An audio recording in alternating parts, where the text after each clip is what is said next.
کہتے ہیں وہ کافر لوگ کیوں نہیں اتارا گیا اس پر کوئی خزانہ، یا کیوں نہیں آتا اس کے ساتھ کوئی فرشتہ، سوائے اس کے لیے کہ آپ لانے والے ہیں اور اللہ ہر چیز کا اختیار رکھنے والا ہے۔ سورہ ہود کی آیت نمبر 12 آپ حضرات کے سامنے پڑھی اور ترجمہ کیا ہے۔ اس میں اللہ تبارک و تعالی نے حضور صلی اللہ علیہ وسلم کو تسلی دی ہے اور کافروں کے اعتراضات کا جواب دیا ہے۔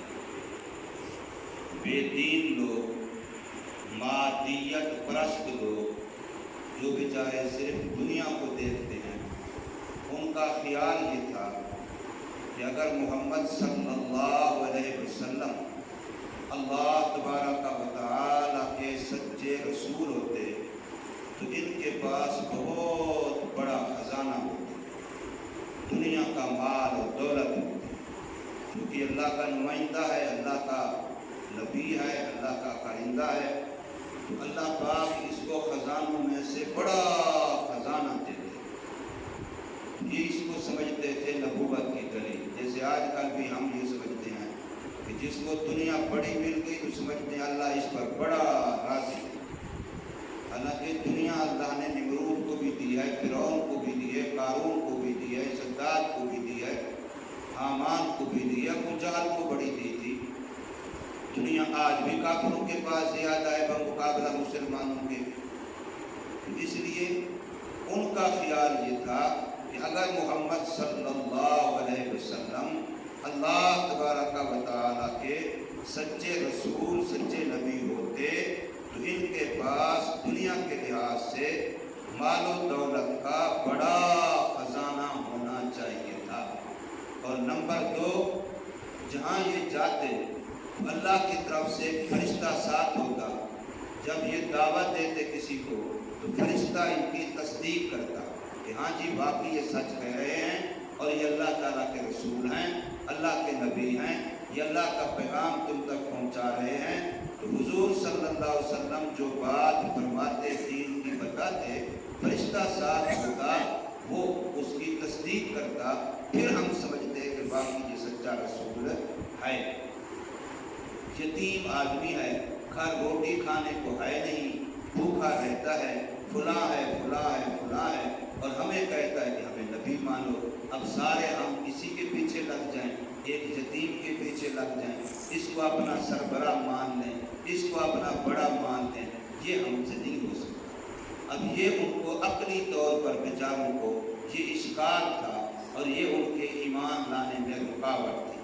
تو اس کا جواب یہاں پر اللہ تبارک و تعالیٰ نے دیا کہ حضور صلی اللہ علیہ وسلم کو خطاب فرما کے کہ ایسا تو ہو نہیں سکتا کہ ان لوگوں کی رعایت رکھ کے، ان لوگوں کے اشکالات و اعتراضات سے متاثر ہو کر کے آپ دین کے کچھ احکام چھوڑ دیں، یہ تو ہو نہیں سکتا آپ سے، اس لیے کہ یہ نبوت کی شان عصمت کے خلاف ہے۔ تو آپ نے تو پورا دین ان کو پہنچانا بھی ہے اور پورے دین پر عمل کرنا بھی ہے، خود بھی پورے دین پر عمل کر کے دکھانا ہے اور ان کو بھی پورا دین پہنچانا اور بتانا ہے۔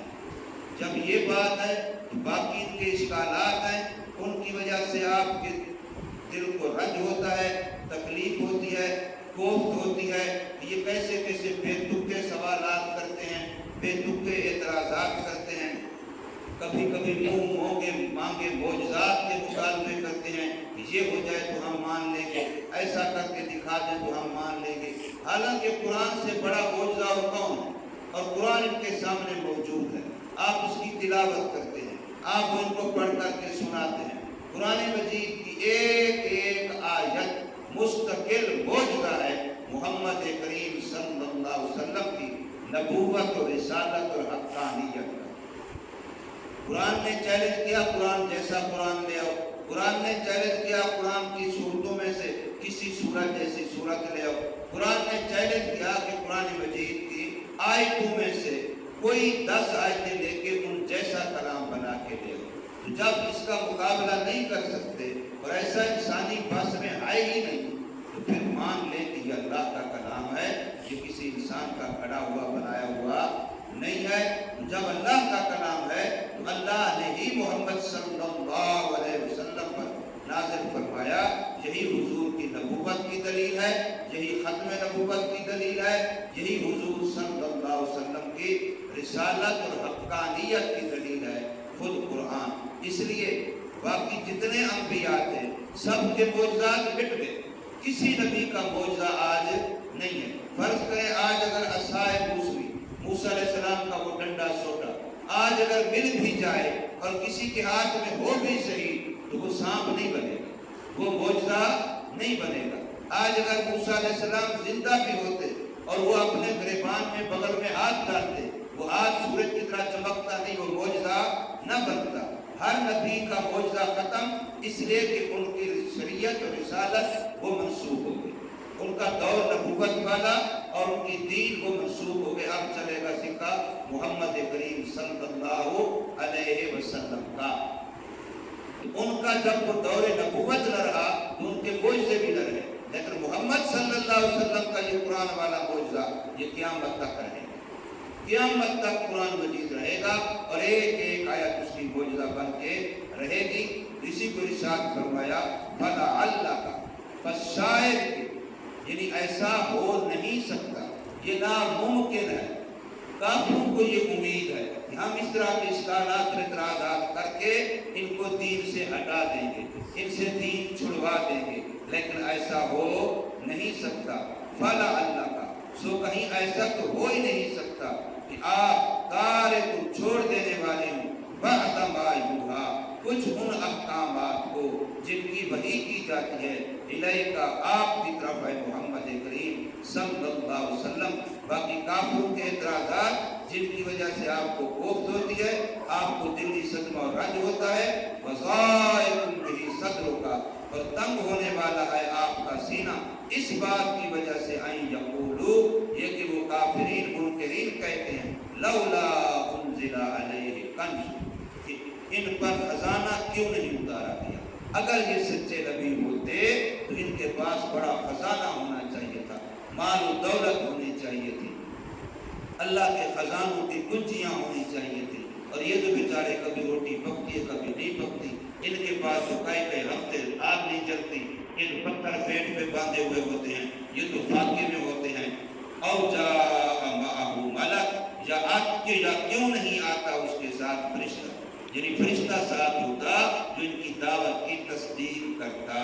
تو اللہ نے ان کے جواب میں فرمایا کہ آپ کا کام صرف پیغام پہنچانا ہے، آپ کا کام کفر کے انجام بد سے ڈرانا ہے، شرک کے انجام بد سے ڈرانا ہے، گناہوں کے انجام بد سے ڈرانا ہے کہ دیکھو نماز نہ پڑھنے کا یہ وبال ہے، زکوٰۃ نہ دینے کا یہ وبال ہے، روزہ نہ رکھنے کا یہ نقصان ہے، اور شراب پینے کا یہ نقصان ہے، زنا اور بدکاری کا یہ نقصان ہے، اور رشوت کا سود خوری کا یہ نقصان ہے۔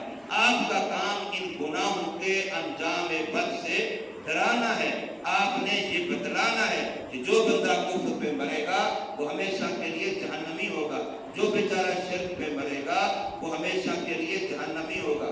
تو آپ کا کام صرف اتنا ہے، انما انت نذیر، اس کے سوا آپ کی ڈیوٹی ہی نہیں ہے کہ آپ نے صرف ڈرانا ہے۔ ہاں جو لوگ مان چکے پھر ان کو خوشخبری بھی دے دیں، اس لیے نذیر کے ساتھ آپ بشیر بھی ہیں کہ جو مان لیں، جو نیک اعمال کریں، پھر ان کو خوشخبریاں سنیں کہ اللہ نماز پر یہ دے گا، اللہ روزہ رکھنے پر یہ دے گا، اللہ فلاں نیکی پہ یہ جزا دے گا، فلاں نیکی پہ اللہ پاک یہ انعام دے گا۔ تو آپ کو نذیر بنا کر کے اور بشیر بنا کر کے بھیجا ہے۔ آپ کا کام پیغام رسانی ہے، لوگوں کو بتلانا ہے۔ واللہ علی کل شیء وکیل، اللہ کی ذات ہر چیز کی ذمہ دار ہے، وہ مختار ہے، حساب لینا انہوں نے ہے۔ کسی نے مانا ہے تب بھی اس کو جزا اسی نے دینی ہے، کسی نے نہیں مانا تو اس کی سزا بھی اسی نے دینی ہے۔ پکڑنا اور نوازنا یہ میرے اللہ کے کام میں ہے، ہدایت دینا، کسی کو ہدایت سے محروم رکھنا یہ میرے اللہ کے اختیار میں ہے۔ اللہ تبارک و تعالی ہمیں سمجھ نصیب فرمائے، عمل کی توفیق دے۔ آج جمعے کا دن ہے اور جمعے کا دن آداب جمعہ کے ساتھ گزارنا چاہیے۔